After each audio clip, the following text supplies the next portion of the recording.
Bonjour.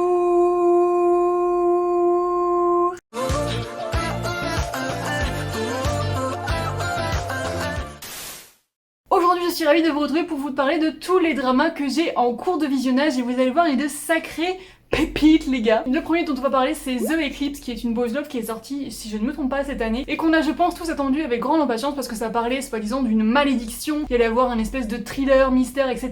Vraiment ça nous a été vendu comme un drama à suspense et petite déception à ce propos, finalement ça reste une school romance assez lambda. Parce que même si effectivement il y a un tout petit peu de suspense, on se doute quand même assez vite de qui est le coupable, de qu'est-ce qui s'est passé, etc. Donc c'est un peu dommage, mais rien que pour la romance principale qui a une alchimie de malade. Au début ils ne peuvent pas se blairer, il y en a un qui est le préfet de l'école qui essaye de maintenir l'ordre et l'autre qui vient foutre la merde clairement. Donc les deux ont une relation au début qui clash un peu, sauf que vous en doutez, évidemment ils vont tomber amoureux et leur alchimie crève l'écran clairement. Et j'ai personnellement eu un très gros coup de cœur pour le personnage d'Ai. C'est un personnage qui est ultra empathique, il bouffe littéralement les émotions, notamment celle de Hak. Il a une manière de regarder les gens dans les yeux comme s'il pouvait lire toute leur âme rien que dans leur regard. Enfin bref, vraiment ce personnage me touche vraiment et a quelque chose d'hyper profond. Enfin je sais pas, en tout cas j'ai vraiment un gros coup de cœur.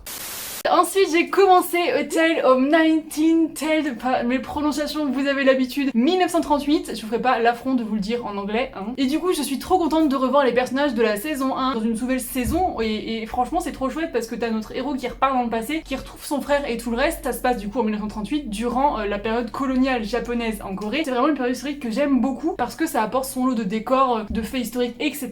Et là évidemment du coup c'est un drama fantastique donc t'as plein de créatures magiques et ça m'a fait beaucoup rire parce que le premier drama t'as un peu l'impression que c'est une série de cow-boys parce que ça tire au pistolet, ça se course-poursuite avec des chevaux et tout, enfin vraiment trop bien. Ce premier épisode m'emballe de ouf, j'ai vraiment très hâte de voir la suite et comme je vous disais, rien que pour revoir nos personnages, ça fait du bien.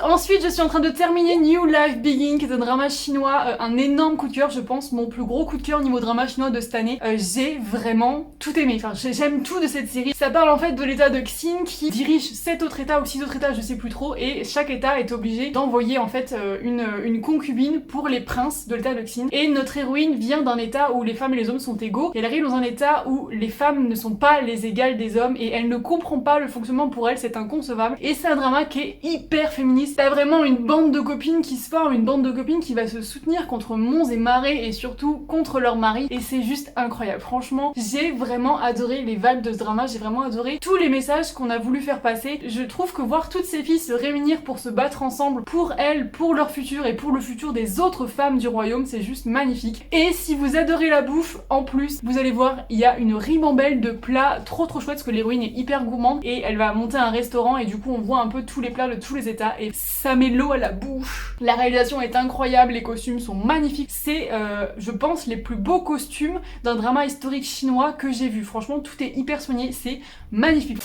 Ensuite, petite déception là en revanche, j'ai commencé Made in Home, je sais pas du tout si je le prononce correctement, et je sais pas si c'est parce que j'ai regardé beaucoup de dramas hyper quali avec des réalisations de malades, des scénarios trop chouettes ces derniers temps et que du coup ma barre est placée un peu haute, mais j'ai vraiment du mal, j'ai regardé les 3 premiers épisodes et je trouve que c'est assez pauvre en fait. Il y a une alchimie entre les deux personnages et effectivement, mais enfin je sais pas, après je suis en train de regarder New Life Begin où les femmes se battent et là j'ai une héroïne qui doit tout le temps être sauvée par le héros qui est tout le temps là en train de la protéger et tout alors que c'est censé être une guerrière et ça m'énerve. Et pareil, c'est censé être un drama d'enquête mais bon, enfin l'enquête pour le moment c'est pas incroyable. T'as les indices qui sont trouvés qui sont un peu bizarres, enfin je sais pas. Si y'en a qui ont vu le drama, dites-moi en commentaire si ça vaut le coup que je le continue parce que pour le moment je suis pas trop emballée.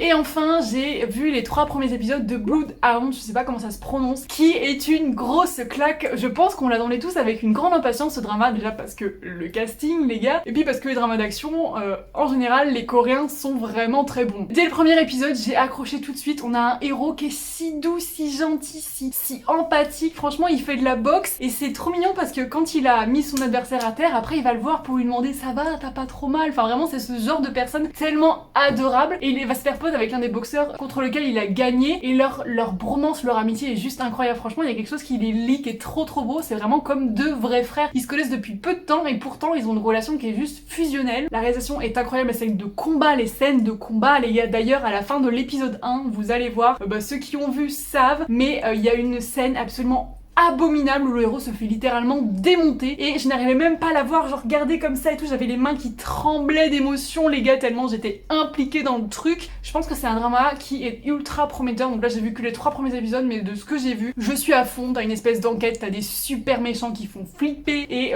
waouh quoi. J'ai vraiment très hâte de voir ce qui va se passer par la suite. Il y a que 8 épisodes donc c'est très court, je sais pas du tout s'il y aura une saison 2 mais j'ai de grandes attentes franchement, je pense que ça va être un gros coup de cœur encore de 2023. On a tellement de bons dramas qui sortent, merci. Donc voilà, dites-moi vous en commentaire si vous avez vu ces dramas, si vous êtes en train de les regarder, quel drama vous regardez en ce moment. Et moi je vous fais plein de bisous, je vous dis à très vite, Saranier, Popo, bye bye.